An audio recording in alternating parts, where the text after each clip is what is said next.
my frustration with a lot of this Awakening content is I love self-help gurus, okay? I'm a fan of personal growth. I go to all the seminars. I sit there in the audience just like you guys do. People are like, Owen? I'm like, I'm here too. Like, you're learning too? I'm like, hell yeah. And I always invite, if people know me, I invite them to sit with me. I'm like, come and kick it. I'll do lunch with them. I'll make friends with them if they know my stuff. So it's one of these things where I'm always learning at the feet of the master as well, right? So I like doing seminars, so much so that I do them for free. But I also like experiencing high-ticket seminars, expensive seminars, and learning from them. I really, really like it. Now, while I do like it, here's what I don't like. I feel like it's always this fucking shtick. It's a shtick. Like, a lot of the best spiritual teachers, they all act in the same niche. And if you don't act like that, you can't get any traction. I want to make a new spiritual channel. I'm probably going to, maybe even soon. But I'm probably not going to have the success that I could have if I don't wear a fucking robe, if I don't have a fucking, whether like a turban or something, which I'm just a random fucking white boy, if I don't do this and namaste, if I don't do these like long staring things like Eckhart does, where they go, hello.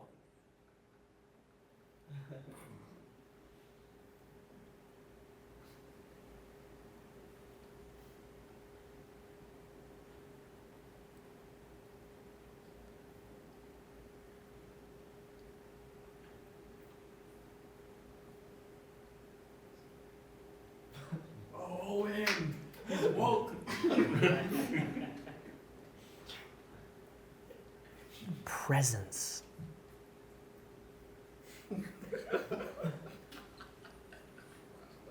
Presence. I could do this shit all day, guys. Come on, man. Where's my millions? Send me my millions. I'm joking. You see my point? Presence. How do you feel when I say it like that?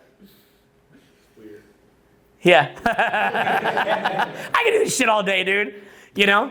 I can do this shit, right? It's like, come on, bro. Who you fooling, man? Come on, Tommy. Right? Like Guru Hiknamurti. It's like, Tommy, come on, bro. You can fool the world. You can't fool me, bro. You can't fool yourself, okay? You're not Eddie. You don't know. Like, look, I'm not taking away. These are great gurus. I've learned a lot from them. But you're just Tommy, bro. You don't know exactly what's happening. You don't know exactly the nature of God. Shut the fuck up. None of us completely know. Shut the fuck up, okay? I can pull that fucking, I'm a meditator. I can meditate for hours. I can still the mind. It's not rocket science. Can you guys see how I can even channel present energy into the room to the saturation, the volume of the room? Can you feel it? Wow. Okay? I can do this shit all day, okay? And it's like the ultimate is to be present and with many lifetimes of meditation and sitting at the retreat while donating the retreat and cleaning the laundry of the retreat, you can let go of the material world. And then you can be present and become enlightened. So we just finished day one of a free event, and I'm gonna ask them how they enjoyed it. But what I'd encourage you to do is to click the link below and get signed up. We have free events coming up this year in Orlando, Miami South Beach, Charlotte, Atlanta, Nashville, Los Angeles, San Francisco, Portland, Seattle, Salt Lake City, Denver. Then we're going to be hitting up Minneapolis, Chicago, Detroit, New York City. It's going to be a big list of cities, okay? We're really everywhere, to be honest. If you click, we're literally everywhere. I'm even sending some of my team out to Europe. But I'm going to get their take on it. We'll see what they think. How do you enjoy the free tour today, bro? It's fucking amazing. Every minute, well worth it. I hope anybody that comes and meets this guy understands that he's the real deal. Yo, thank you, bro. Thank you so much for asking our fellows here, too. Guys, how'd you enjoy the free event today? It was amazing, man. It was better than I expected. It was the first time I've done this, so thank you, Owen. How'd you enjoy it, man? It was the best. I enjoyed getting out of my comfort zone, chasing rejection, and 1,000 out of 10. Thank you, bro. How'd you boys? How'd you guys like the free seminar today? Fucking amazing! How'd you like it, bro? Fucking epic, bro. Nice, bro. How'd you like it, man? Dude, 10 out of 10. 1,000 out of 10. 69 out of 8. Go out and get it. 69 out of 8. Yeah. Boys, how'd you guys like the free seminar we did today? 1,000 out of 10. 1,000 out of 10. What's your favorite parts? Seeing Owen speak, of course. Thank you, man. It's crazy stories. You guys have fun out here? Yeah. Tons of fun. Yeah, bro. Owen is Thank the you. man. Thank you, brother. This is the man. Thank you, bro. How'd you like the seminar tonight or today, bro? How's the It seminar? was transformational. Owen is the best. Owen is the sweetest, most handsome guy in the whole cinema. That's why I do it, is I put it on for this feedback. Yeah. Thank you, bro. How'd you like the free seminar today, bro? Oh, it was so much fun, Owen. But seriously, like out tonight, yeah, it's just great getting out there, great talking, great meeting your instructors here, and great talking to you. Thank and you, spending bro. Time with you, it was a lot of fun. Thank you, man. Yeah, I want to give you a Thank kiss you. on the cheek, but I won't. Thank you, bro. Thank you, man. Thank you. How do you guys like the free event today? Oh Let's my fucking God. go! It was the Best event ever. The Listen, best. if you guys have any resistance, if you guys are hesitant, just get the fuck out there. Why? It's gonna help you be out of your mind, be present, and just take action. Action is where real change happens, okay? 100%. Just get the fuck out there. Thank you. Thanks, guys. No, I appreciate it. Thank you so much, guys. That was a cool feedback. I am so grateful to everybody that came, and I'd love to meet you, okay? Let's meet up. I'm not a hard person to meet, believe it or not. It's always exciting for me to meet the people who follow my content. Click the link below. Come out to a free event. I truly cannot just run free events the rest of my life, so I'd love to meet you while I'm doing these, okay? Make the flight out. Make it happen. I'll see you at the free event. Spiritual gurus are the only ones so fucking narcissistic that they say that when you get to the top of their ascension ladder, then that's the only ascension ladder that matters, and then you become a permanent white light. Okay? In business, they say if you start off as a brokey, then you go into less brokey, then you go to middle class, then you go to upper class, then you go super rich. But they don't say that like every other pursuit is crap. I mean, some of these motherfuckers do. But the point is, like in general, a wealth guru can admit that a fitness guru also has a benefit, right? Like a wealth guru is like, yo, getting ripped would be cool too. A fitness guru could be like, yo, getting rich could be good too. But a spiritual guru, oh no, no, no. Nothing. Fitness doesn't matter. Wealth doesn't matter. Travel doesn't matter. None of it matters. You're just gonna get reincarnated anyway. Just keep meditating, bro. And that's what they'll tell you. Like, it's all just vanity. It's all just bullshit. Fuck all this shit other than this. Why don't I do that shit? Why don't I teach you guys dating skills? Just tell you nothing matters but sex. And the funny thing is, sex is so good, you might believe it. Ha! You might believe it. You know? And then I just tell you this shit. No, nothing matters but this. It's called an upsell, bro. It's just a goddamn upsell. So I love the spiritual teachings, but why does it always have to be like this niche? It's always like a niche. It's like this. It's like if you saw Game of Thrones, and I love all these shows, to be fair, and then they come out with Vikings, and then they come out with The Last Kingdom, and then they come out with Ring of Power, right? It's like you can't just make a new show from scratch. It's like you're playing off the niche that already works. Like, I can't just do a spiritual niche. I gotta do twin flames, right? I can't just talk about like reality and spirituality. I have to be like the twin flame. And of course I can't miss on law of attraction. I can't be a good spiritual guru if I don't talk about law of attraction. Right? The law of attraction, you're gonna attract, because if you don't do that, then you don't get in the search terms. Do you guys see how it gets stagnant? Yeah. It gets stagnant. Because if law of attraction becomes this popular thing, then now you've got to make law of attraction content. And that's how you get your views up. Look, at one point it was no-fap. Everybody had a no-fap video. Basketball teachers got a no-fap video. Fucking hypnosis teachers got a no-fap video. Pickup teachers got a no-fap video. Random fucking vloggers doing no-fap. And they're all saying what? What are they all saying? What are they all saying in the no-fap video? What are they saying? Don't jack up. And what will that get you? Girls. Unlimited power! Just don't spank the monkey, and you will have unlimited power. Oh, the power! Oh, I almost spanked the monkey. No, the power! Ah! Ah! Oh, no, no, no! Ah! Shut the fuck up, dude. Shut the fuck, bro. Come on, man. Look, we've all not jerked off. You wake up, become a millionaire because you just spanked the monkey. Stop it.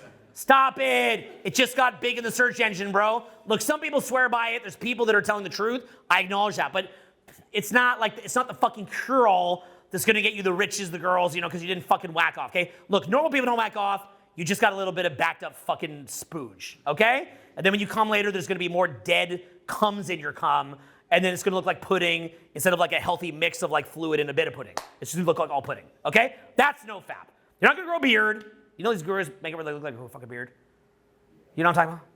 You seen this shit? The no fap thumbnail will be some dude. He looks sad. He's clean shaven. He goes like this, and he goes no fap, and then he's like now the big beard, right? Like the guy grew a beard. What it was fucking he grew a fucking beard, bro. He didn't whack off. Shut the fuck up, dude. Okay, it's like law of attraction, also, and I like some aspects of law of attraction, but it's like it's always like the trend. You can't get out of it. You can't break out of it. And then if you want to be the person who's like the tip of the spear, and you say, no, I'm going to be a leader here, man, you're going to get insulted. You're going to get blowback. You're going to have people dissing you. You're going to be less popular. It's a thankless job. Later, if you win and you get out on top, you're like a living superhero. You know, you're a fucking superhero. But, you know, I mean, one of the few people that fought through, and it's totally feel free to disagree with his views, I don't agree with all of them, is Donald Trump. That guy got shot, literally shot. He got mugshotted.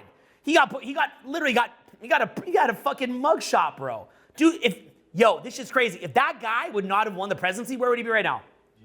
Rikers Island. Yo, American democracy is supposed to be like this fair exchange of ideas. You're not supposed to get shot, and if you lose the election, you go to Rikers Island? That's too much. That's too much. He had to win. Talk about burning the boats. That guy burned the boats. That guy burned the boats. Imagine you got to win the presidential election, or you go to jail. That's fucked up, dude. Nobody gives him the real credit for this. Like people talk about, that's a gangster, bro. Like when Trump's just all up in his shit, like you just see him kind of walking around, he's just like he's got his little walk, he's just like walking like this. I mean, that's like a mafia boss, bro. He even talks like a mafia boss. He talks like a goddamn mafia boss. I mean, dude, that's a G. You can hate him, hate every policy, hate his views, hate everything, but like, I mean, goddamn, bro. You know, right? Look at the picture. You see the picture when he got shot? Did you guys see the image? I mean, that photo, bro. Dude, that's the most iconic photo maybe ever.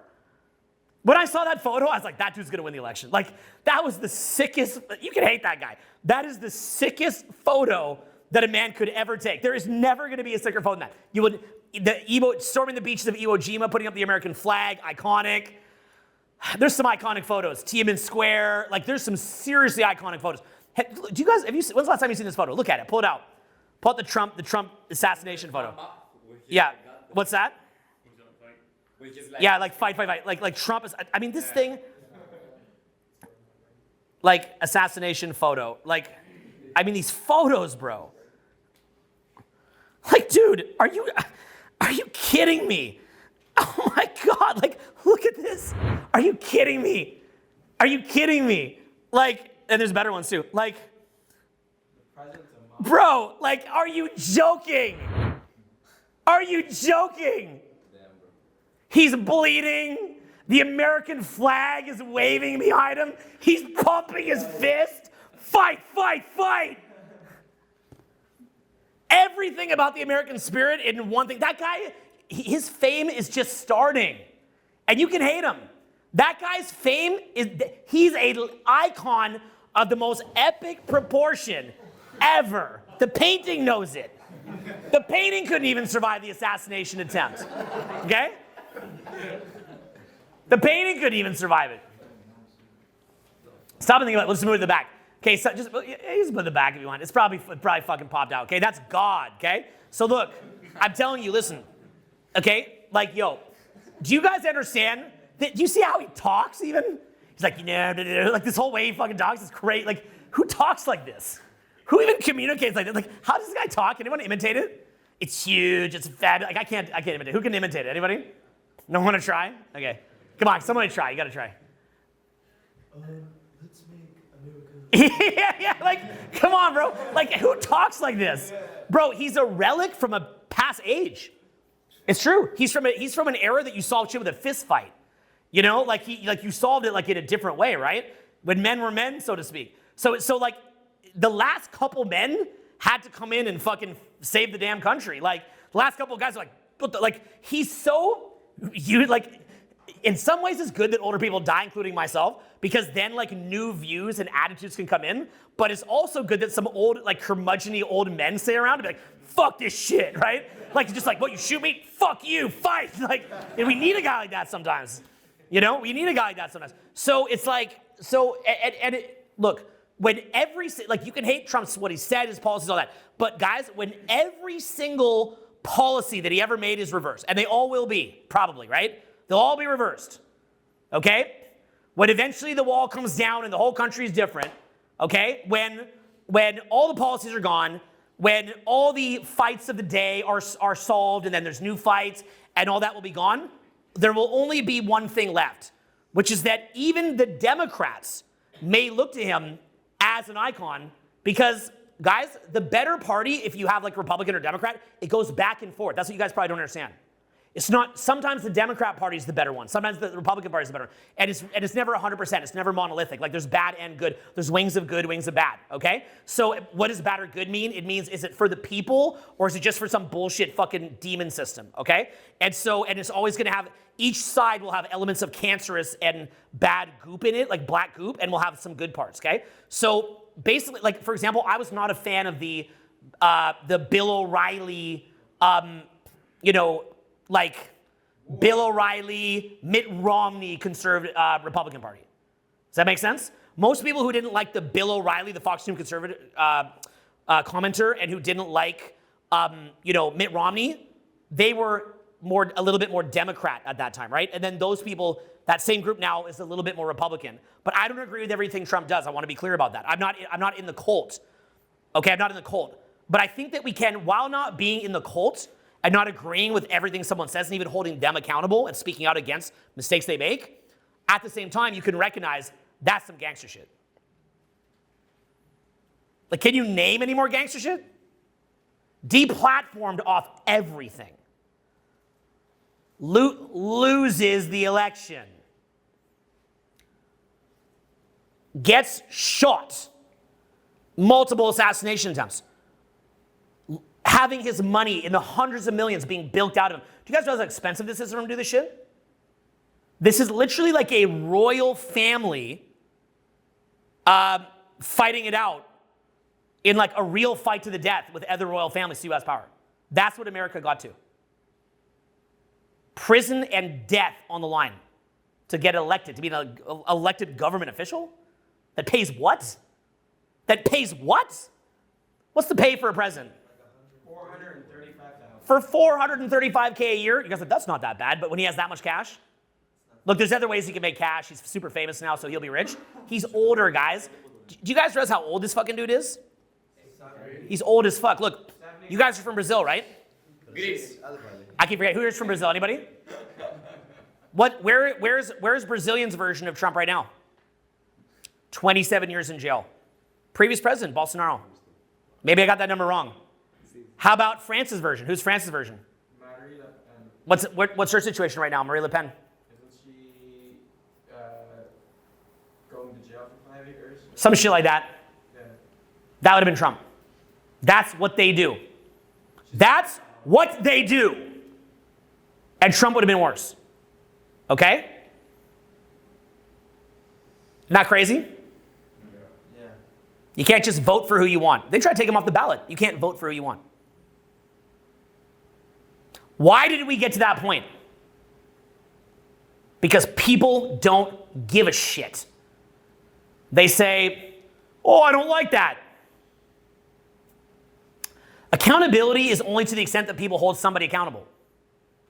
Now in America, that kind of accountability is meant to be a show of force in the form of a peaceful protest, non-violent. But what happened to Charlie Kirk? Murdered, assassinated. Now, I don't like how the right wing talks about like they murdered him. There's no they. He was murdered by a human, one person, okay?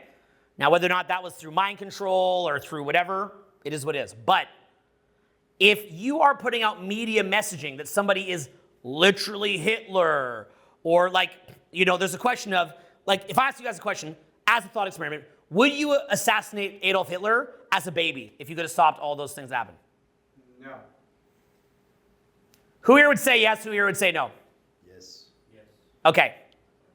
So the point is, who wouldn't do it as a baby? Cool, guys. So 20 million dead. You just stopped. You just prevented. You just allowed 20 million people to die. How do you feel now? It's a complicated question. I don't want to shoot a baby either, guys. Okay? I don't want to do it either. I don't know I got the stomach for it.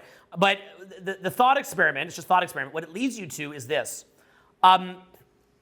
If somebody believes that they're stopping literally Hitler by killing Charlie Kirk, are you that surprised?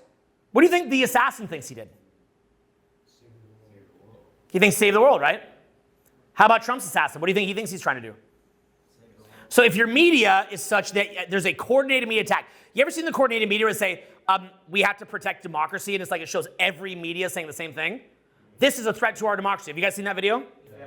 Has everybody seen that video? It's a very famous video. Basically, it shows that the whole mainstream media is all in lockstep and in control from the top. So their talking points are all controlled, okay? I'll see if I can show you. So if you direct the top of that media chain to say all the same shit, and look, you're like, well, no, there's a right-wing media, Fox News. Who got fired from Fox News? Tucker Carlson. Who got fired from Fox News, guys? Okay, right? Probably because he has low ratings, right? He's the most popular. Oh, but wait, he's the most popular news host in the world, and they fired him. That means that they are controlled opposition. Can't deny it. No denying it. But Tucker's more popular than ever now. So look, I'll put threat to our democracy, okay? Watch this. For those of you guys who have never seen it.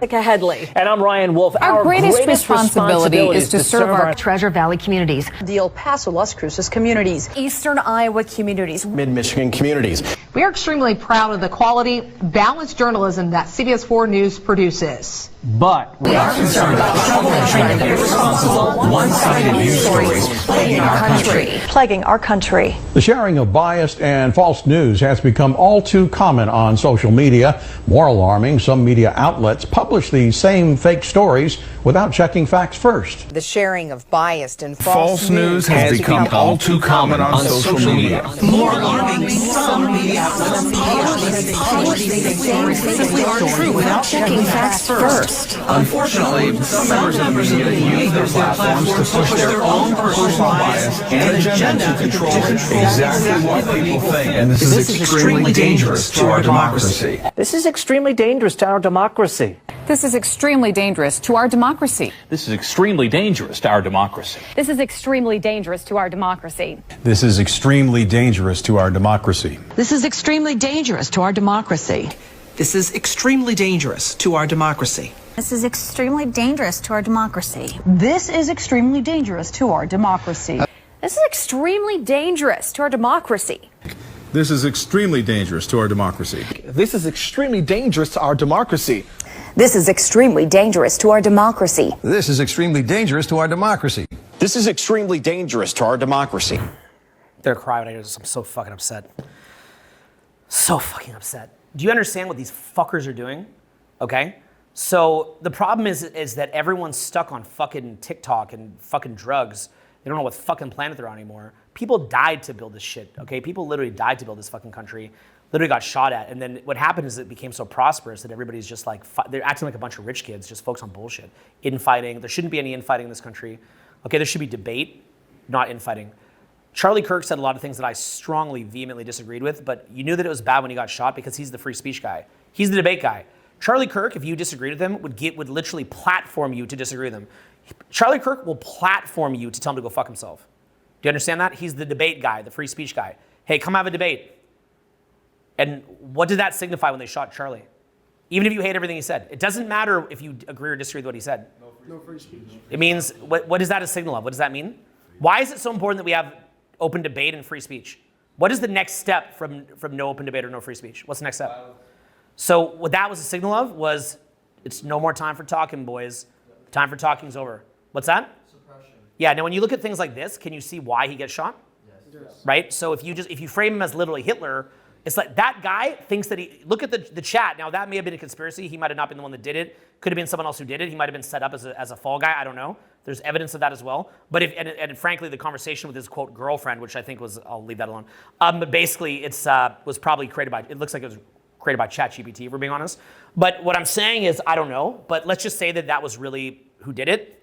It's just somebody who doesn't have much critical thinking and was hit with this. So that's what they do is they hit the people who have lack of critical thinking, bombard them with certain ideas, and they fuck shit up. But look, even the right wing often does that to the left wing, right? They'll say that, you know, Hillary Clinton's a pedophile or things like that too, right? So it does get very extreme on both sides. I mean, maybe she is. I'm just making the point. Like I've never seen any evidence of that. Okay, it's a pretty heavy accusation. So doesn't mean I like her, but I'm just saying, like, you know, it's not like that's a very strong accusation. So they wind up doing it to each other, and so the citizenry has to understand better how to critically think. Okay, this is very, very important. Okay, so let's circle back to some of the topics that we covered. This is sort of a bit of a sidetrack. Okay, but do you guys see why I talk about this, but I'm not speaking politically, I'm speaking in terms of personal growth? Why is this a personal growth-based topic? Because it's identity. Mm-hmm. To get out of the loop. Yep. The system literally wants to fuck you and you to just be a consumer, but you have to be able to think for yourself and lead outside of the masses. Yeah, that's right. So, I just think we're so fucked. You know what I'm saying? It's really bad. But the thing is that if you continue to have bigger aspirations, okay, if you continue to have these bigger aspirations to help these situations, then what can happen is you can marshal a power that you didn't know that you have, okay? What I would suggest to you is that there's levels of motivation in you that you're unaware of. Levels of motivation that run so deep that you could run through the wall like the fucking Kool-Aid Man. You guys remember the Kool-Aid Man? You remember the Kool-Aid Man? Yeah. Remember how he runs through the wall? Play harder than anybody else, and there's nothing like a kid big bird. Oh yeah, I'm on my way. You can feel it coming on, and you got to have some. Here I come to save the day. Got to have some now. Kool-Aid to the rescue. The one for a kid's big thirst. So I see, refreshing and bright, yeah. You got to have some more. All right. It's Kool-Aid to the rescue. The one for kids. Kool-Aid brand soft drink mix. For a kid's big thirst. Did he run through the wall? Yeah. I grew up watching this shit.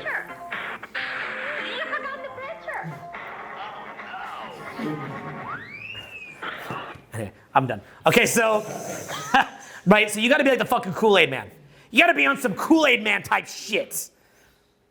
Okay, say Kool-Aid Man type shit. There you go, I like it. Okay, you gotta be on some Kool-Aid Man type shit. You gotta bust through the wall. There's levels of motivation that will bring you to tears. Like, you'll get so motivated, you'll start shaking and crying. That's when you're tapped in. And with that, now let me explain to you what this is gonna do, okay? So, do you remember before I was kind of clowning on spirit? I'm gonna take it full circle. So earlier in the talk, I was clowning on a lot of spiritual gurus who just stare at you and look at you. And like, that's their version of spirituality. Or a lot of time in the Christian church, it's like, did the Noah's Ark really happen? Did this parting of the Red Seas really happen? It's so fucking surface level. You're in a cult. It's surface level. Who cares? Who cares? I don't care. Okay? Because what I care about is the ascension, the transmutation, the cleansing, the awakening, the expansion. In Christianity, they call it the Holy Spirit. But whatever, you know, in Eastern philosophy, they call that the Atman or presence, whatever. Okay? And what I'm saying is, I'm not in a tribe or a cult, but I'm somebody where my cult is awakening, critical thinking, looking for contradictory evidence of claims, but also being open-minded spiritually. And that open-mindedness, in my view, a lot of it actually comes from really tapping in and finding that deepest level of motivation, okay? Now, I want to try to break down to you how I perceive that as a 46-year-old. Non-expert, I got a turban, I got a Dodgers hat, okay? But here's how I see it. I see it within a context of, try to imagine that you have, say the word discernment. Discernment. And say will. Will. And say access. Access. Independently. Independently. To a transcendent state. To the transcendent state. So I view it like a flywheel. And in effect, what happens is that when you do something, quote, bad, and you don't own it, and you don't, they talk about that as a sin or confession, you don't own it, what is the problem actually with doing something bad? Because first of all, why do people do things that are bad? Because life is easier for them when you can. And because by them not being constrained by morals, how does that actually make their life easier? If you're playing a game of chess and one person has all these rules and the other person does not, they're not constrained, then why is that an advantage to them? You're not constrained. Okay. What is it? How does it help them? They can play however they want. It's easier, right? They can take shortcuts. Mm-hmm. What I have observed, this is observable to me, is that when they do this, they get a short-term benefit, as I call it, deal with the devil, but long-term, it infects them. It causes an infection. And that infection begins to shift them at a character level.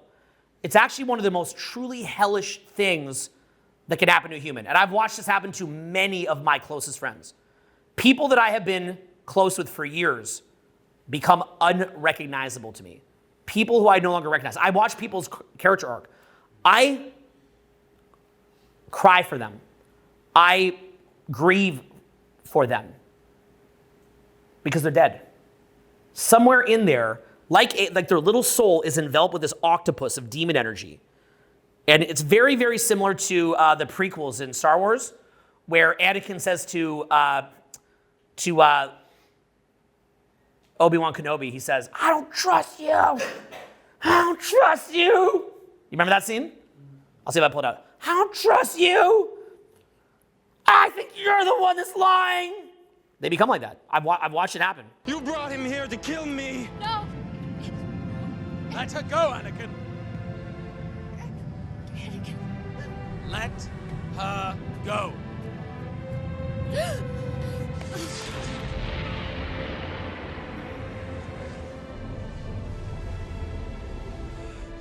You turned her against me. You have done that yourself.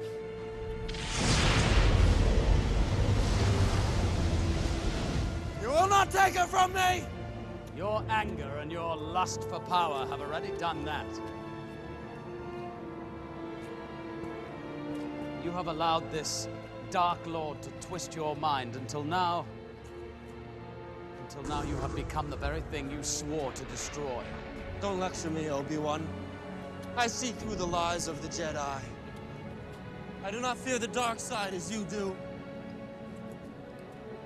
I have brought peace, freedom, justice, and security to my new empire. Your new empire? Don't make me kill you. Anakin, my allegiance is to the Republic, to democracy. If you're not with me... These are all characteristics when the mind is warped. Only a Sith deals in absolutes. I will do what I must. You will try. It's real. This is absolutely real. I've had countless friends become like this. Absolutely unrecognizable. Unrecognizable. Selfish, distrusting, paranoid, conflict-seeking, finding easy solutions, but they find more fucking conflict and can't stop. They just can't stop. They can't stop. And it happens right around that first million mark. They start making mills, they start getting laid, it's going good. It just hijacks their fucking mind. That's the problem with when you start to win and you don't have that North Star. Harder for a rich man to go through the eye of a needle than, harder for a camel to go through the eye of a needle than a rich man to go in the kingdom of heaven. The more that you build up, the more ego you get, the more derangement to the mind. It's sad as fuck. Sad as fuck type shit. It's really fucked up. So that's when it's these small little concessions, and then you do it, and it begins to extinguish your light, and then over time, there's a parasitic consciousness that gets invited in the door. Want to know another way you can invite that thing in the door, the parasite? Anyone know? How does the parasite get in the door? Other than these actions that you justify. Giving into our vices? Drugs. Weed. Smoke weed every day, says the guy who died. Okay?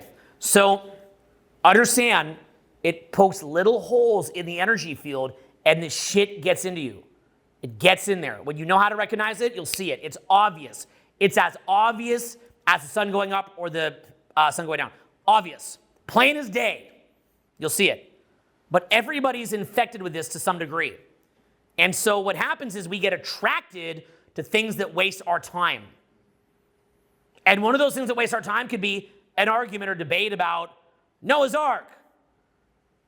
Now, that could be done for fun around a campfire. I'm not saying that it's a sin to debate biblical history. That's fine. It could be fun. That's leisure. It's fine.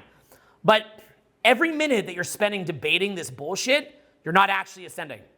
When you tap into that higher level motivation, you will find a clarity and a peace of mind that you never knew was possible. You never knew. You truly never knew that that was physically possible. And it will bring you to tears. You will cry when you think about it, because that is literally why you were put here on earth. You're going to know. And the problem is that for most of us, we don't find that spot. And then here's what happens, okay? So we don't find that spot. And then what winds up happening, guys, is the mind begins to decay over time. And you become the fucking curmudgeon. Okay? This is a little bit closer to my version of how I think about spirituality, including what's in the Bible. Okay? So when Jesus is talking about giving, when he's talking about, if better to pluck your eye out than to go into hell, that's what he's talking about. Doesn't mean you have to take a knife and pluck out your eyeball. But what does he mean by you'd be better to pluck your eyeball out than to go into hell? What's that mean? You are already dead at that point. Yeah, when someone becomes like Anakin, the ending of Star Wars, what I think it meant to represent is that they're still in there somewhere, but it's going to take an intervention of biblical proportions to stop that. Like, him eventually throwing down the Emperor and losing his own life. And then what it showed was he repented at the end. And that's why that's such a beautiful story. It shows that we have the capacity for repentance right up until the end. Now, when you have that moment where you wake up, you'll feel like you just came out of a fucking trance. And you'll cry. You'll start shaking and crying. You'll go, oh, fuck, holy shit. You go, because you'll see that you're in a trance. You'll realize that you are being super controlled. Okay? You're being run. You're being super controlled. Now, that super level of control manifests as, in an extreme end, a Dark Lord Sith. Okay? Like you're running around with a lightsaber killing the baby Jedis in a movie, right? Or it could manifest as Adolf Hitler, right? That's a very extreme version. But why do we deal so much in absolutes? Could we not argue that that guy at Walmart yelling at his kid is under the same energy? Could we not argue that same guy who's taking Molly is under that same energy? Blowing holes in his energy field to get a high? What is drugs? Highly selfish. Highly selfish. Hurting your health. Hurting your soul. For what? Escape. To escape? To get a high? Who is that helping? Nobody. Not you. Nobody. It's a deal with the devil. A deal with the devil, yo! But I'm not coming from the same frame as the 1980s drug shamers. Drugs are bad, okay? I don't even think those guys knew why they didn't like it. I think they just didn't like it. It's like, damn hippies. The hippies are getting high on the drugs. Put them in jail for weed. Bunch of curmudgeons. Just, look, some fucking kids in high school want to be a little rebellious. Who cares? Okay? People smoke a joint in high school. They want to be a bit rebellious and see what it's like to get high. It's not going to fucking kill you. You shouldn't put someone in jail for that shit. It's not the government's job to do that. That's not their fucking job. Okay? Some kid wants to smoke a joint. It's not their fucking job. But it's also not good that the younger person's doing that either. It's not in their interest. Okay? So you don't have to, a lot of people forget this. Just because something's bad, it doesn't mean the government has to solve it. I don't like hate speech, but that doesn't mean that you want to be like the UK where people get arrested, because the problem is that even though that speech is disgusting and horrible, if you start to regulate that, the definition widens and it keeps widening. Okay, it keeps getting wider. Now you just say any little random thing and you go to jail for what you said. So that's why we don't want to let that in the door. It's not that someone says something bad, we can all just tell them to fuck off. You see what I'm saying? We don't need big daddy government to be like, stop them, they're saying they're bad. Like we can just shame them, okay? There's ways that can be handled societally. Do you guys want every single thing handled? Like, oh, someone gave you a sideways look. It offended you because they looked at you, you're a dick.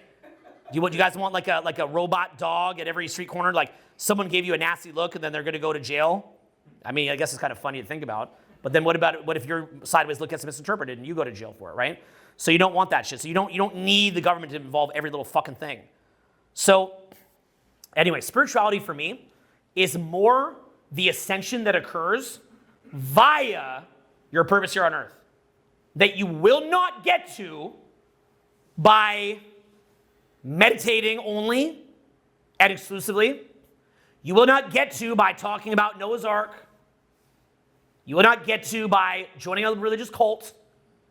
And I like those cults. I like them. But that's not going to get you there necessarily. Okay? It's an awareness. Go into your mind and first find things that are small and conquer those small baby dragons. Conquer the small baby dragons. Then what you do is after you conquer the small baby dragons, conquer bigger dragons. And what's going to happen as you get older is you will find degrees of spiritual depth and you will find degrees of presence that will shatter your concept of what's even possible. You will literally be hallucinating. You're going to be in a state of hallucination. It's not going to be hallucination where you see things. Get medical help if you see things potentially. But your mind will go so still that it will tangibly freak you out. And what's going to happen is if you allow your mind just to wander a little bit, your mind will start thinking the thoughts for you that is your higher purpose. It will begin to think it for you. And your mind will begin to defragment what's happening in your life.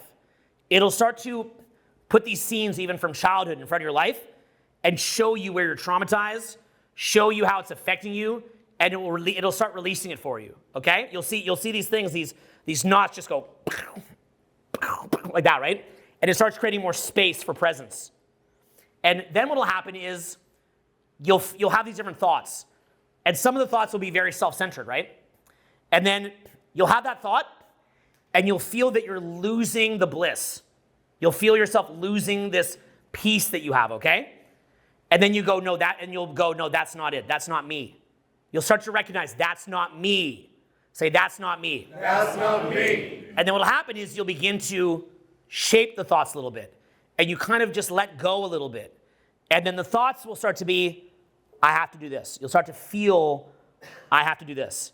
And it's kind of like in improv comedy where you say, it's called a and statement. It's like a and what statement. Like basically like when you're doing improv comedy, it's like, oh, hi, I'm a gardener. And I'm a gardener who walks a dog. And I'm a gardener who walks a dog and is a spy, right? It's like they call it yes and. Say yes and? Yes and. So that's in improv comedy, you do yes and statements to grow a skit. It's actually really cool how they do it.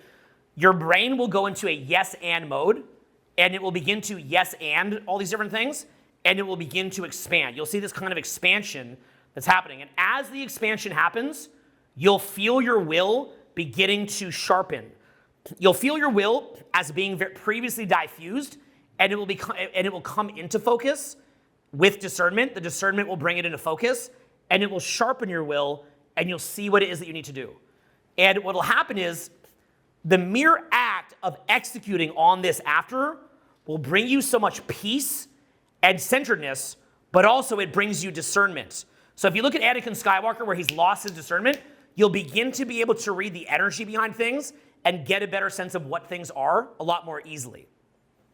You'll feel it. You'll be like, wait, this person here has negative energy. This little rabbit hole here is a distraction. This gossip here is not taking me anywhere. This thing over here is wasting my money and my time. And you'll just start seeing what's happening. You'll start seeing what it is that you need to do, okay? And this will grow you in presence. Now, a meditation retreat also can be very powerful. There's retreats like Vipassana where you meditate, and that's great. Church can be very powerful. All these things can be very powerful. But what I'm talking about is where you get deeply, deeply centered on that purpose. Now, all women are different. No woman is the same.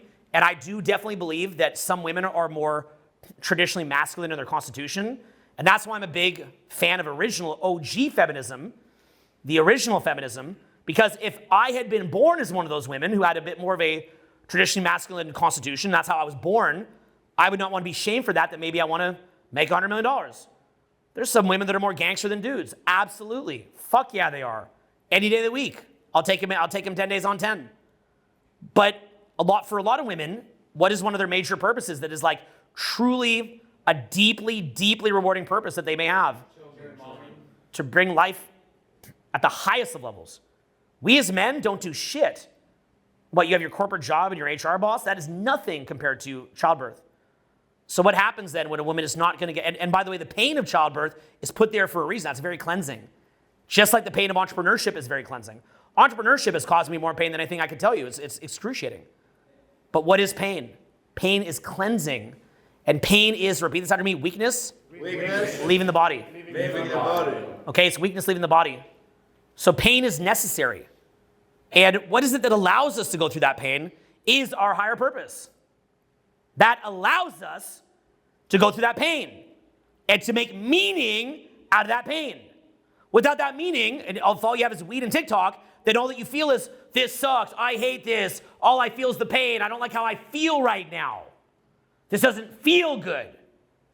Because I have a purpose, when I broke my leg, I thought I'd never walk again, and I was in very bad pain for many months in a wheelchair for half a year. How did I take that? I took that like I was being prepared. Okay? As I lay on that ski hill, have you guys ever seen the video of me on that ski hill? Go watch it someday. You see a man who knows he's being prepared. Okay, I understand I'm being prepared. So I understand that I asked for that. Now, there's a fine line there, right? If you go risking your life and doing some stupid shit, you will, fuck yeah, I asked for that. That's just on some dumb shit, okay? So I'm not saying to go on some dumb shit like that. So don't go fucking hurting yourself, okay? I'm not saying like go hurt yourself for your purpose to God, and like don't go like, bash your head with a fucking frying pan and think that you're divine or some shit. That's stupid. But thank you so much, bro. Appreciate it, man. So appreciate it. So you don't gotta be on some dumb shit with it, okay? You can be smart about it, but when you ask for acceleration, okay, Eckhart Tolle talked about this. He said sometimes you ask for what's called acceleration. Say, ask for acceleration. Ask for acceleration. Okay, so in other words, you're no longer asking for stuff. Say, I'm not asking for stuff. I'm not asking for stuff. When you request acceleration, a lot of bad shit's gonna happen. Okay? Very, very bad things are gonna happen to you. It's gonna be very painful. It's gonna be, say, physically painful, emotionally painful, mentally painful, spiritually painful. 10 out of 10. Excruciating. Literally hell. So we have to go to hell. Say it. We have to go to hell so we can bounce up like a rubber ball. What does hell do? What do you guys think? Cleanses that which isn't real. Cleanses that which is impure. Cleanses the impediments that you're putting on yourself. It will alleviate that which is in your way. It will cleanse the bullshit in your mind. All this little gossipy, drugs, fucking distraction, all that stuff, gone. You'll get rid of it because you'll see it for what it is. You'll see that it brought you nowhere. Look, I ran this little guinea pig race all these fucking years, and here I am in pain. This is where I am. This is a mirror back at me. Now, when you're going to elevate, when you're going to really go up, also, it's going to show the heart of everybody around you. There's certain people that cannot come with you on the journey. They can't come. I've read different little self-help books about this. They're interesting. I could tell you what they say. I don't necessarily believe them. I don't really see why these people are able to claim such insight without telling us where they source it from. They'll tell you they had some revelation. Everybody's got a revelation. What's so great about a revelation? You don't even got to build a product. You can just sell it anyway. Oh, I have a revelation. Let's sell it. You don't got to cook a cake. You don't got to make a restaurant. You don't got to build a house. You just have a revelation, right? So you can't necessarily trust every revelation, but you can entertain them. Say the word, you can entertain them. You can entertain them. I'll entertain anything. I don't care. I'll entertain some shit. So an example of a revelatory idea would be Vadim Zeland. He has a book called Reality Transurfing. Anybody here remember the premise of reality transurfing? According to him, he says that we shift timelines based on our vibration. Whether that's true or not, I don't know. But I will tell you that while I have no capacity to know whether or not that's true at all, I can see why he thinks that. Here's what I've observed. When you really elevate, okay, you let go of all the energetic threads to all this bullshit, you just snip them, and then you go up to another level. What I personally observed is that people that you're really close with become this unrecognizable version that doesn't even know who you are. They see you as like this different version. And they go away. They will leave your, say the word, a shedding. A shedding. People that you're really good to, people that you love dearly, people that are the closest people in your life that you could never live without. And it almost reminds you how you might have like a girlfriend or a boyfriend who like, whenever they see you elevating, they get mad at you and they try to drag you back down because they feel like they're losing you. Maybe it's true. Maybe they are doing it because they love you and they know they're losing you. Because if you elevate, they can't go with you. So you'll notice that right before you hit your next level, the people around you, there's different theories on this. One theory is that they'll show you their true heart. They will reveal their true heart to you right when you're going to go to another level, and you'll see who they really were.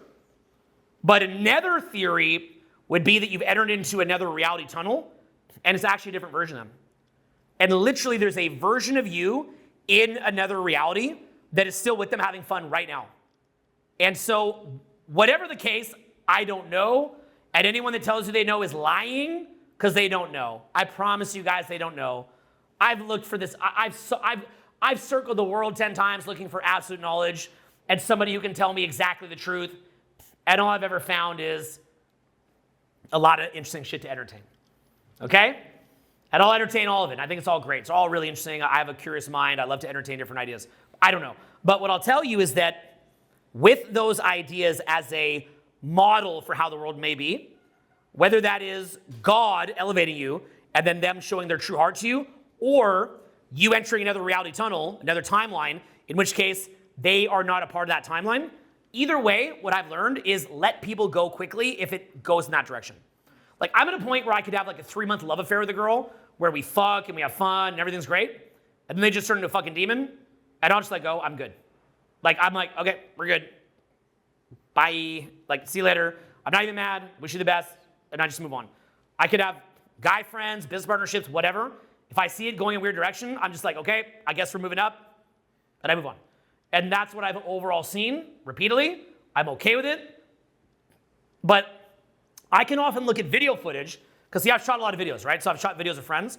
I can tangibly look at video footage of old friends of mine or old girlfriends of mine who look happy, full of life, smiling, enjoying, and then you see the video of them now, and you can see the infection. You can see the contagion. Say the word infection. Infection. Say contagion. Contagion. You can see the contagion. I can look at exes on Google Images, some of them are a bit famous, and I can see in the pupil, that is pre-contagion, that is post-contagion. And you can see it in the pupil. Like, I know, like, even though they're the same age, roughly, but I know exactly which one it is within the pupil. I can see the contagion. I can see the infection. I don't know why that happens. I don't get it.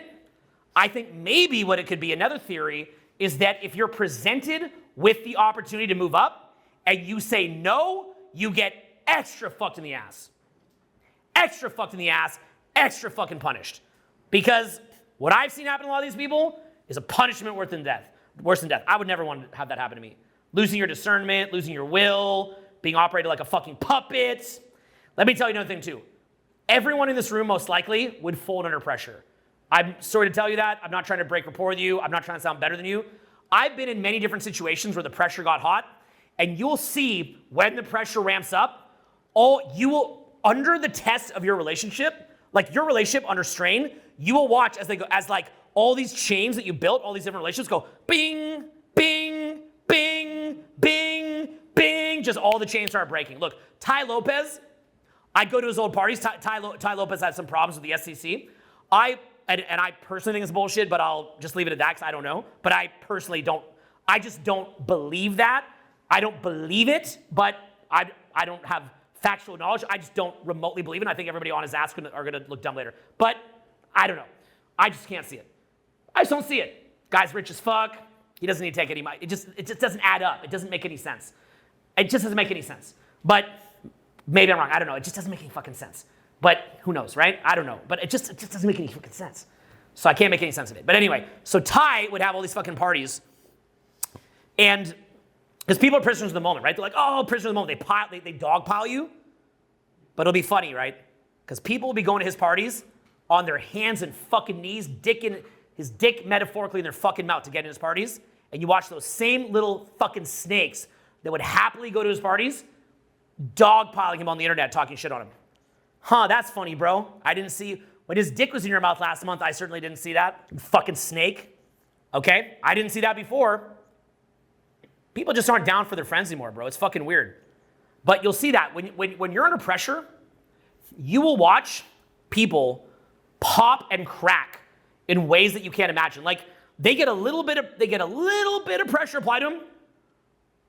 I don't know him. He's bad. I'll tell you whatever you want. Help me. It's pathetic. The ultimate test of this is called the Milgram experiment. Say Milgram experiment. Milgram experiment. Okay, I've talked about it in many videos. Basically, you got a guy in a white lab coat that'll bring people off the street, tell him he's got to electrocute somebody, and just in a white lab coat, people will do it till they think the person's killed. Just because someone applies a little bit of pressure on him. In my view, that pathetic lack of consistency signifies no soul. No fucking soul. There's no core essence within that person. There's nothing in that person. It is a series of neural networks that are firing off, but nobody's home. There's no one actually there. There's no soul. There's no one there. And so what happens is they get a little bit of fucking pressure put on them. Bing! It pops. And the funny thing is, they even believe what they're saying. Yeah. They literally believe what they're saying. They don't even ask. They don't ask. But the thing is, I believe you do it. I believe you do it. Actually, you're the one guy I believe me wouldn't do it. I believe you do it. I believe all you guys would do it. I've watched people that were solid as fuck. Little bit of pressure put on them, they fucking crack. But you know what? We also get what we incentivize in this society. And that degree of loyalty is not incentivized right now, is it? Do you guys hear about that kind of loyalty incentivized? Nope, you don't. So basically, if you're a leader, you got to realize this. Your people around you, like your girlfriend not cheating on you, your team supporting you and not shit-talking you, depends on their perception of your value. And the problem is they lie to you about it. They tell you should be vulnerable, sensitive, da-da-da. It's all lies. It's all lies. And the problem is, what's the biggest lie? If you say that, it's because someone hurt you. Like, if you just recognize that you have to have strength as a man, if you just recognize that, and you recognize that the other people are not strong enough to be consistent with, and they need your strength, and they need your leadership, and that is a service that you give to them. But if you talk about this openly, they tell you, who hurt you? All the people when I wasn't strong that happened, in case hundreds of them. And then when I stopped doing that, the problem stopped. And why do we have to talk about that so bitter? Why can't we talk about that as an act of love? Why could, say, not showing vulnerability not be an act of love? Why do you need to go to your woman and scare the shit out of her with all your vulnerability? You're scaring her. You're scaring your children. You're scaring your team, your staff. You're scaring your coworkers. Why are you scaring people? It's not you need to be tough. You're being unloving. It's not masculine love is strength and boundaries and grounding energy. That's how men show love. So, and humor. And being an anchor of good, positive state. And being somebody who keeps morale high. So stop waiting. You don't need anyone's support. Do you understand that? Even this talk of like a good woman will support a man, you don't need that. How about this? Instead of looking for a woman that will support you, why don't you find that within yourself and support a woman? Why do you need that? Do you really need to be told you're good by somebody?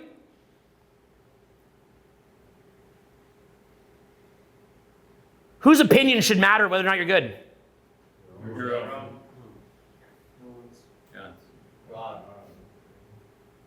You only bow before who?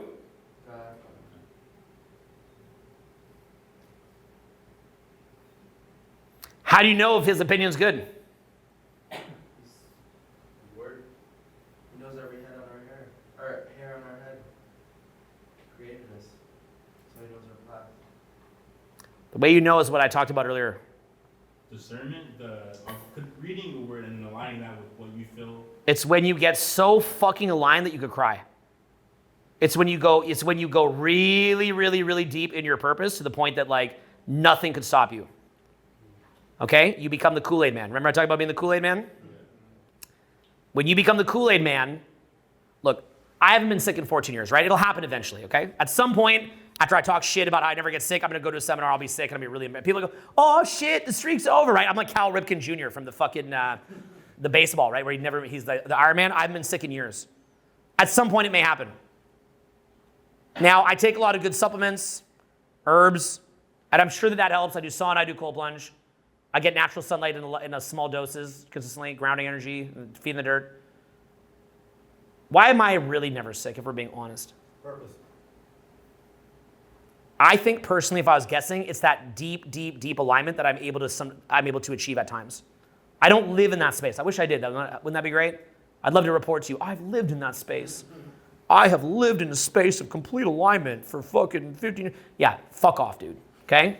So who's selling you this shit?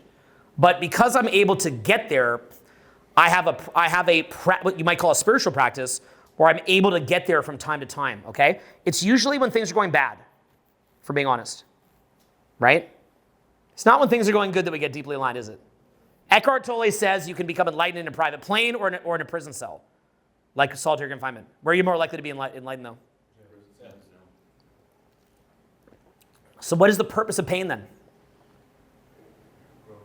Conscious non-resistance. Growth, conscious non-resistance, getting rid of that which is fake. Hell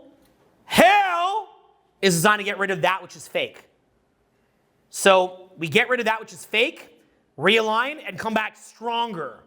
And spiritual strength means that you've got an engine that just doesn't fucking quit. And what happens is that when we ask God for acceleration, you will be tested, and some of these tests will go on and on and on and on and on and on. They just keep going, man. Like they last and they last. And you're like, fuck, when am I coming out of this, right? You're in this tunnel. And all you see is like a pinprick light that way. And you go, just go there, man. And you just put one foot in front of the next. And it's like, holy shit, dude. How long is this going to last, dude? I just want to go back to normal. I want to be out of this, right? But you're being prepared, okay? It's killing the things that have to be killed within you, and it's purging and shedding the things that have to be purged and shed. And I'd love to tell you that, you come out of it and then you get a Maserati, right? You get a Maserati. Okay, it's not that. It's not about the Maserati. Because at its core, there's two different views of what life might be. There's many, actually, but I'm going to look at two. One is you are a meat sack who is there as an optimizer, and you should optimize your life situation because this is the only life that you know that you have. What would be a benefit of a view like that, by the way? There is at least one. At least one very good benefit. What would it be? Come on. What would the benefit be, y'all? What would it be? What's the benefit of just believing that you're a meat suit? There's a benefit. Mental security. Carelessness. That's freedom. What you do doesn't matter. Less limitations. The benefit is that you don't wait to live your life. Right? Religion has been used for millennia to get you to live a shitty-ass fucking life. It's a method of control. Okay? So should you maybe live your life now? Right? Shouldn't you live your life now? Okay? But another version of life is another explanation. And let me ask you which one's more resonant to your experience. Have you ever noticed that it's almost like a divine plan in your life where the challenges that you meet are perfectly tailored to your current level of ability in a way that is so bizarrely tailored that if any of that had happened sooner, you'd be fucked. Yes. How much have you noticed this? It blows my fucking mind. Okay? What I've also noticed that I hate talking about because I sound like a girl is that these 1 in 20 million things will keep happening. Like, I'll be in one of these situations, and the way, and I'll choose to walk in faith, okay? It's like they say, like, in the Gospels, where they're in the boat, and the boat's, like, shaking and whatnot, right? And then Jesus is walking on water, and then he says, come out, and then the guy starts to walk on water too, but then he starts to sink when he loses faith, right? He says, oh, ye of little faith. I'd have to get the exact quotes in this. I've read this shit a gazillion times, but I'm just in the zone. I'm kind of on one right now, so I can't remember the exact thing. But you see where I'm going with this, right? Mm-hmm. So there's the loss of faith, but when you have faith, random, crazy coincidences start happening. Like 1 in a million. I can't tell you how many times I talked about a specific celebrity to somebody, made a commentary when I'm going through something like this, and they'll show up an hour later. It is fucking weird. I don't have an explanation for it. The general explanation for it would be that you notice it during certain times, or in my case that you live in LA would be another example, okay? So you can't prove this. Anyone says that you can prove serendipity is a liar. You can't prove it. But have any of you guys ever had similar experiences where like these unexplainable things just happen and it's like talking to you? It's almost like the Matrix or God or whatever is like talking to you, okay? So you'll notice that the exact challenges are happening in real time. So the role of a spiritual teacher, in my view, is to not provide dogma, but to provide some kind of insight into what this means for the ascension of your soul. And what do we mean by the ascension of your soul? We mean that kind of core essence that's within you that expands and purifies as you walk this path. So I think part of the problem with a lot of like the classical spirituality is like, that's a sin. You know, you've got like the Victorian era where they only have sex during like certain points and stuff like that, okay? And so it's very, like what would be a good point of a lot of liberals regarding religion? A lot of what? Control? Do you ever just see somebody who grew up when their parents are fucking beating the shit out of them from something from the Bible or shaming them or fucking them up? Any of you guys have that living here in Texas? Like your parents like fucking beat you with a stick and they're like, you gotta go to Jesus, like shit like this. There's a lot of people that have what's called religious trauma. Say the word religious trauma. That's fucking real, guys, okay? Like, oh, I'm doing this for you, little kid. You know, getting hit their head, getting hit with a stick, like all this bullshit, okay? So, common here in Texas, right? And do you think these people are spiritual at all? No. Fuck no, they're not. Fuck no, they're not, and fuck them. Fuck them. Okay, I say that for that one person watching this has religious trauma. Just have their back. So what I'm saying is, no, that's not a spiritual person, okay? So what they do is they take a dogma, and then they use that to kill people, to attack, to create division, all the opposite of spiritual growth. So spiritual growth, in my view, has to be the recognition that you're not just a meat suit, but that there's something more that is expanding via our life on earth, that expanding via this process. And then looking at where the derangement of the mind occurs, and ideally allowing these little moments where there's, say the word moment of opening. Moment of opening. So it's allowing this moment of opening to occur, okay? It's allowing a moment of opening to occur. And during these moments of opening, that is your quote unquote, even if I don't believe it, quantum leap moment. That is where the quantum leap happens. And so if you're asking for acceleration, you will typically be presented with, repeat this after me, insane challenge, seething, unrelenting, unforgiving pain. Seething, unrelenting, unforgiving. That goes on and on. That goes on and on. That seems endless. That seems endless. Like a bad acid trip. Like a bad acid trip. This creates alchemy. Say it. This creates alchemy. Purification. Purification. Clarity. Connectedness. Groundedness. Expansion. Ascension. Okay? And say, then I hit the next level. Then I hit the next level. Yeah. So you want to live a life that encourages that progression. Okay? And you'll be given temptation at each level of progression. There's going to be a temptation to go back into the world and not to keep going. A movie that I quote a lot is the movie The Grey. This is a spoiler, so you can plug your ears if you want.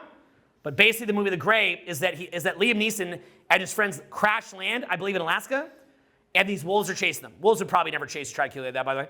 But anyway, in the story, the wolves chasing them. And what it shows is how each person under that kind of pressure reacts to the wolves chasing them. Now, the main key to the movie is that they will not survive it. If they could beat the wolves and go home, what would that movie be out of 10? If it's like some people running from some wolves in Alaska, what would that movie be out of 10 if that's what the movie was? 4, 3, 6. I give it a 6. I'm nice, but I don't blame you. But what if that movie is about a metaphor for your life? You know you're going to die. You know that you can't get out of it, right? So to some extent, crash landing, okay, look, if you believe there's something beyond this, and there's a possibility that you could earn that, okay, or that there is that, if you believe there's something beyond this, then what is actually better for you? The life that most people have in the Western world now, of stagnation, or a crash landing where the reality of your soul is laid bare for your eyes to see? Within a context of infinity, you'd be better for the crash, because it would perform the needed alchemy faster. So you want to think about this within a context that when these things are happening, again, the movie The Gray was so powerful because they weren't going to live, and showing how each person handled it. One guy says at a certain point, I don't want to fight anymore. I just want to stay here and look at the river. I'm good. I don't want to fight anymore. Liam Neeson fights till the end and therefore earns his soul. It's not about him winning, okay? It's not about him winning. Look, my sons are going to live in a generation that may be the final generation. We don't know that, right? But it's looking like it might be. And the message that I would have to my sons is, it's not about taking the AI chip.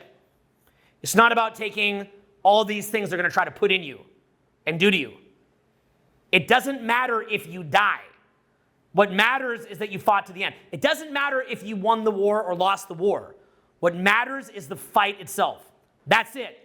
It's the will to fight. That's it. The will to act. That's it. Whether you win or lose, it is that will to act. It is that will to fight. You may lose. You may go out in embarrassment, shame, pain, and hell.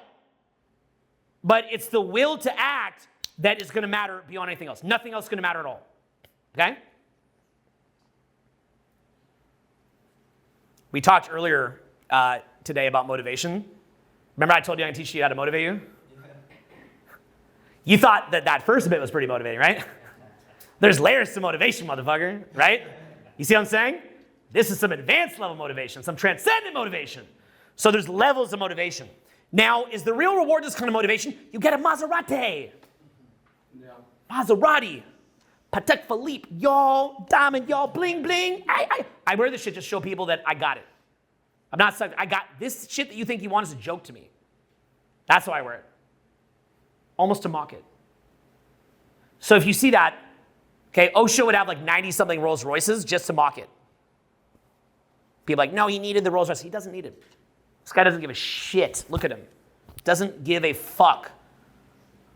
Although there was a lot of weird stuff that happened in his cult. But anyway, but I think he was too disconnected from it. But so as you're expanding, you'll feel a core essence within you that is something beyond this counter-punching, reactive monkey mind. It's not going to RAS flip. RAS flips to me are the ultimate sign of someone being unconscious, by the way. RAS flip is reticular activation system flip. It's when something becomes convenient, you think something else. Ultimate sign of it, of unconsciousness. You get rid of a lot of energetic parasites. If you guys want to know what an energetic parasite is, I'll tell you real quick, okay? Imagine right now that you could do, okay, when someone has to shoot heroin, there's a bit of friction to shoot the heroin, right? Why is there a bit of friction to shoot the heroin? They got to get the junk. They got to give a hand job to old man in the park. They got to get the junk. They got to cop it. They got to shoot it, right? Imagine if instead they could get high on heroin just by doing this. How much would they do heroin? So what would they start to look like over time? Now, what if they could have it by a thought, just heroin? Heroin, like that, right? They're gone. They're literally gone. What is the definition of a flywheel? It's a wheel that is accelerating on its own. Its own acceleration is making it go faster. If you attach into the physical world in too deep a way, then what will happen is that will begin to accelerate and your actual present consciousness gets extinguished. Because you're in the world too much. They say be in the world, but not of the world. Say be in the world, but not of the world. A parasite could not just be heroin.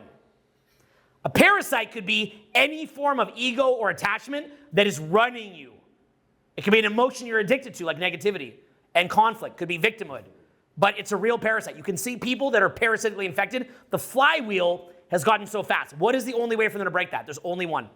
Think Anakin Skywalker at the very end of the Return of the Jedi. Absolute destruction, rock bottom, and it becomes so painful to be in that parasite that eventually the person wakes up. And they go, oh shit, I was in a trance. And then they got to quote, repent, which is just a Christian jargon for snap out of it, motherfucker. Okay? Rock bottom can trigger it. But also, sometimes it doesn't have to be absolute rock bottom for you to have a moment. It could just be that you fucked up. Damn, I fucked up, son. And you can see that, and you could also have an awakening from that. So a great self-help teacher and a great spiritual teacher is also able to confront you aggressively and able to snap you into that mode without you having to go there. They're able to create a simulation of that rock bottom moment, generating opening, and then and helping you to make a new decision. Okay? Tony Robbins will do something like the Dickens pattern, where he says, it's like the Charles Dickens movie about the future. What would happen in a year if you keep this habit? Scream out, pain will be, like that, right? And he's trying to get a mass audience to have an opening because they feel the pain of it now so that they don't have to go to that point. So you can actually train yourself or get experts who can help you with this, okay? So ideally, the direction that this is going is you'll realize that there's something in you that is actually a proactive will. Say proactive will. Proactive will. Now, the fucked up part of this that is so hard to understand, in my view, is that it is a paradox that is only through surrender to a higher power that you actually get your will back. Why is that? Because there's no you.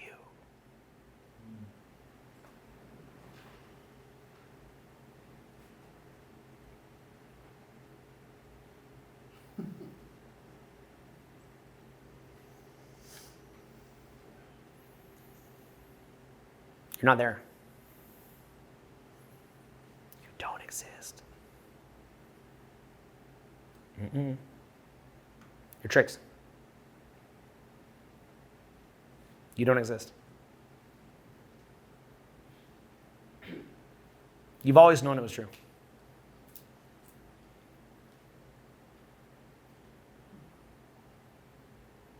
Confused. You don't exist.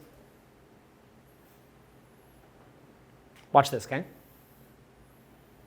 You ever heard the expression, you become the 5 people who you hang out with? Yes. I have a big beard, right? Because I have a giant beard, I often go like that. I'm like, holy shit, I got a giant fucking fur ball on my face. My friends without beards also go like that. My friends that are around me have the same energy frequency that I have. You'll notice it. If you attend my courses, you'll get the same energy frequency. And I have the same energy frequency as guys like Eckhart Tolle, who I studied for many years. Where's my unique energy frequency to be found?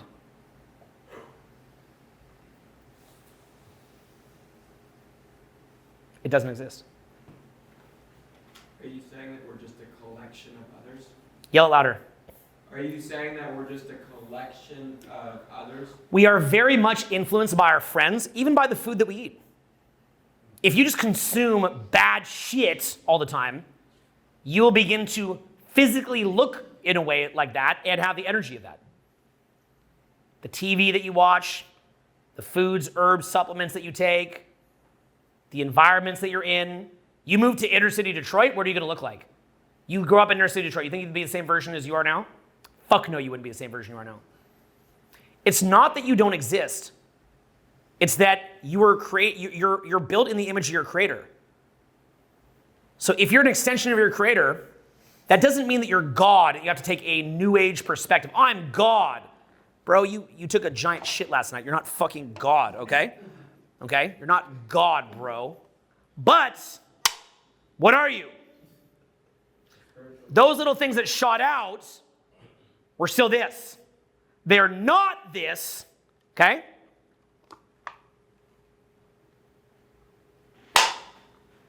That's what you are.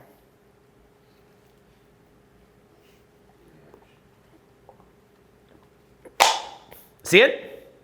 Watch. You're those little things getting shot out. But if that little shit getting shot out gets a bunch of fucking mud in it, what's it become? Mud. So what would it be better to cleanse? The mud. Then you go back to being what you actually are. So there's a vacuum, okay? There's a huge vacuum that's there. There's a massive, massive vacuum. That is why it is only in surrender that paradoxically you get back your will, because you get back to what you actually are. Now, as an extension of God on earth, what are you? You're not God. You're in the image, right? And so there's certain behaviors that you do that you're here to do. And then if you tap into that, and I'll say this to appease your egos, the part of you that wants power, you would have a lot of personal power, you'd have a lot of motivation, you'd have endless motivation, you'd have endless energy, you'd go from being average intelligence to hyper intelligent, you'd think faster, you'd think more broadly, you'd have solutions to things that would seem hard would become easy, things that would scare you would no longer scare you, and you would run through the wall like who? Like who? Like who? Like who?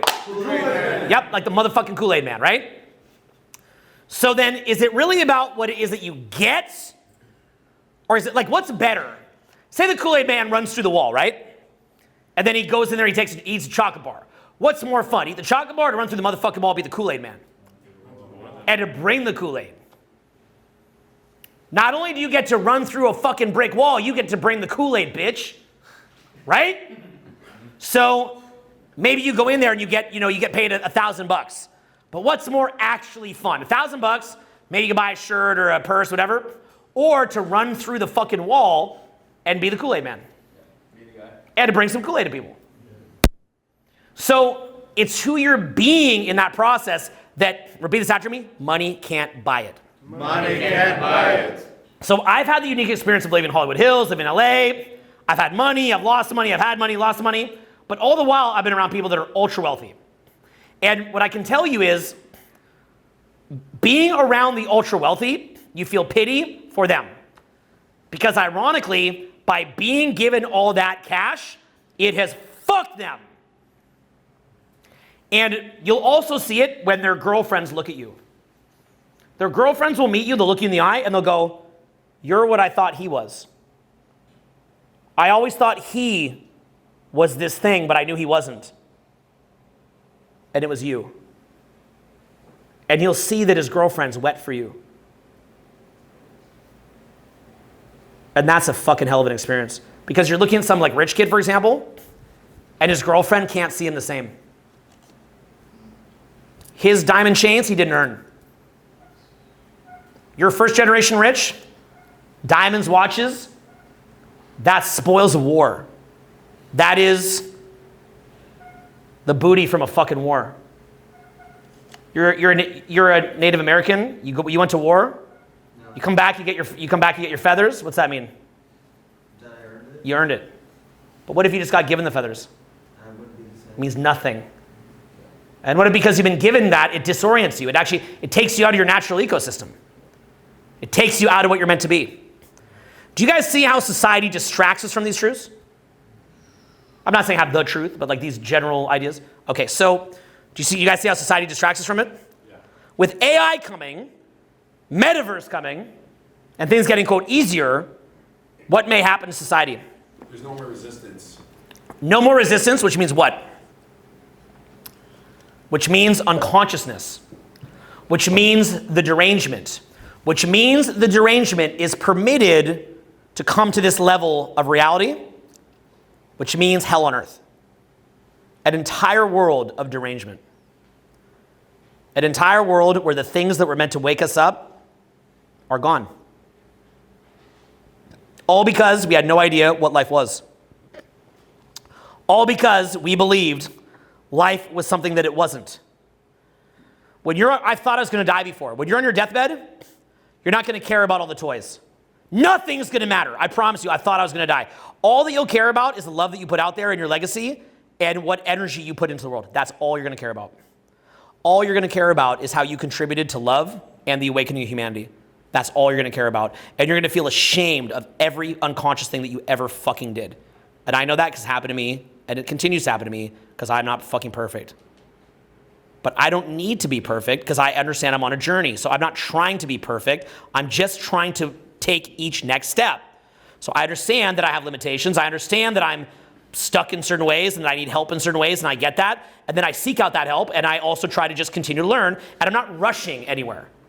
Now, I'm rushing in the sense that I'm not just wasting time derping, watching the Kardashians, smoking up a spliff, but I'm not rushing in the sense I need to be the ultimate warrior. Rah! I don't need to be that, okay?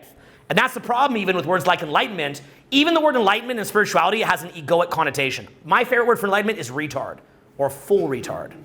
You know, they say never go full retard in Tropic Thunder. I say always go full retard. Why do I like the word retard for enlightenment? Because you get to go back to being a kid. You get to go back to your purest essence. You guys ever see videos? This is a video a little heavier and more aggressive, but have you guys ever seen videos where I just laugh and laugh?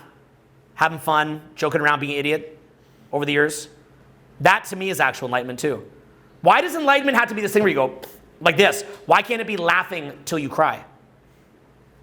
That's also enlightenment. Going back to being childlike. What if enlightenment is growing the beard that you wish that you could grow when you were a kid? Just cuz. Right? So enlightenment could mean many different things. It doesn't have to mean that you just are enlightened because you act an enlightenment character. That's called LARPing or cosplay. And a lot of spirituality is LARPing or cosplay. Who was the one who quoted that? The whole book's about that. The Pharisees, right? So who quoted the cosplaying?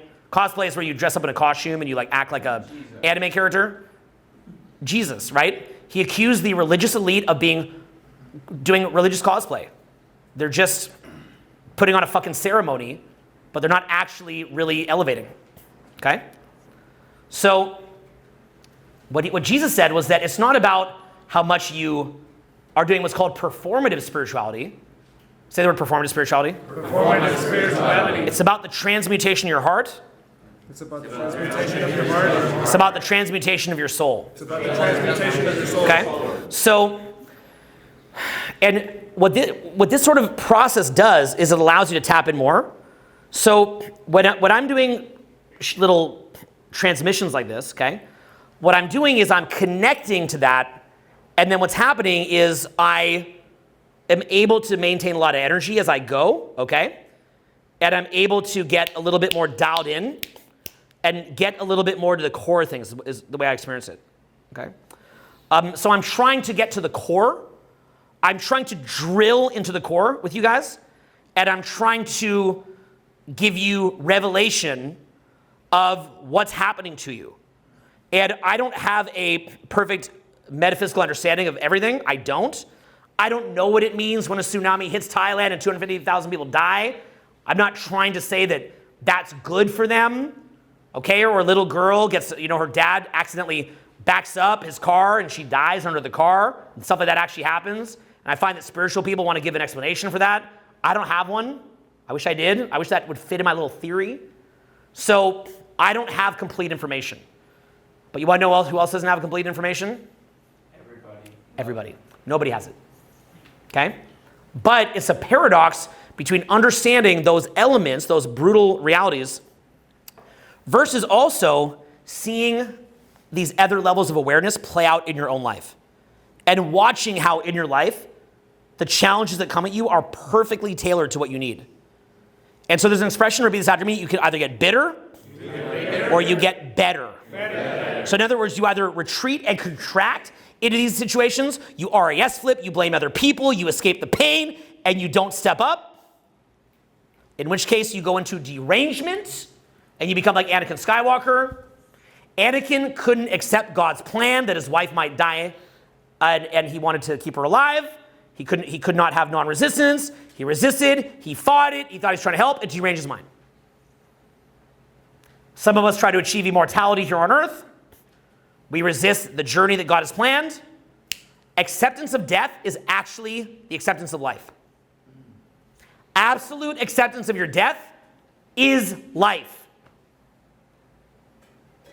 Without that non-resistance to your pending death, you will not achieve life, is my view. And why is that? The reason why that is, can you guess?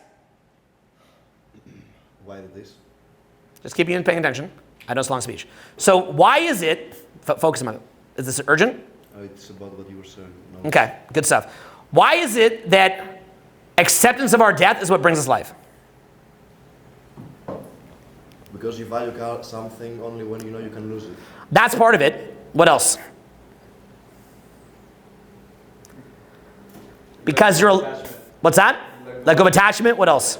Surrender. Surrender? What's that? You're allowed to live a new life. Allowed to live a new life. Here's what it is. If you, what is it that resists death so much? The body or the soul? It's the body and the ego resist death, which is good. Which is good. But does that mean that you're grounded and oriented in your soul? No. Does the soul have fear of death? Yes. No.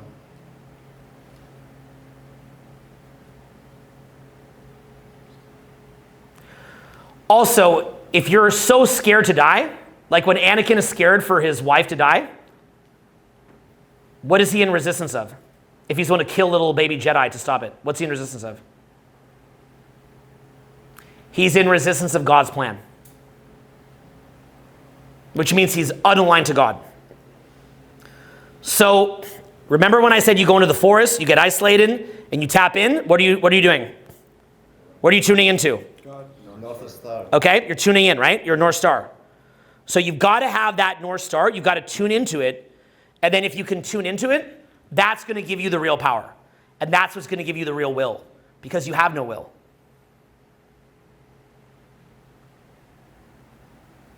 Okay? You have no will. Now you could look at the Lord's Prayer, and what's it say? Thy will be done. But thy will be done on earth as it is in heaven, that's actually your will. The same will of the cup and the juice in the cup, when it shoots out, it is the same. Whatever that water wanted in the cup is what it should want when it shoots out. In other words, go home with the one that you came to the dance with. If you're not tuned into that, if you're not tuned into your Creator, then what are you tuned into?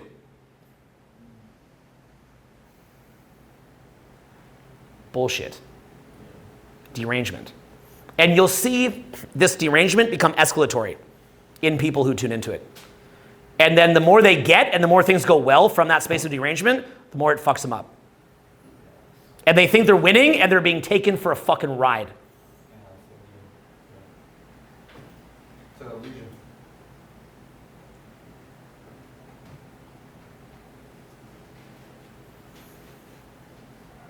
They're being taken for a ride. And the ride that they're being taken on is very much like a car spinning its wheels in the mud, shooting mud everywhere, but going nowhere. It's shooting mud everywhere, but going nowhere. It's say the word flurry of activity. Flurry of activity. Nothing actually happening. Nothing actually happening. Do you guys get the sense of that in the world? It's just this big flurry of activity, nothing's actually happening? Yes. What's that? Bureaucracy. It's a bunch of bullshit, bureaucracy. There's a book that describes it as humans like being the yeast. Just this fermenting fucking yeast. No heroism. No expansion. Just waiting to die. Hiding, hiding, hiding, hiding, hiding, hiding, hiding. Coping, coping, coping, coping. Unconscious, unawakened, disassociated, depersonalized, derealized, influenced, infected by contagion, unaware, delusional, asleep, an asleep driver spitting in circles in the mud, shooting mud everywhere, talking shit, consuming endless shit to poison them, opening up their energies to bad things, getting further from themselves. There's no point to any of it. It's completely dumb. It's completely fucking pointless. We are letting it happen. We're all letting it happen. We're doing it. We're guilty of it. We are the victims of the same evil that we are perpetrating. We are doing it ourselves. We're not fixing it. We're not in ascendancy. We don't have a psychology of ascendancy.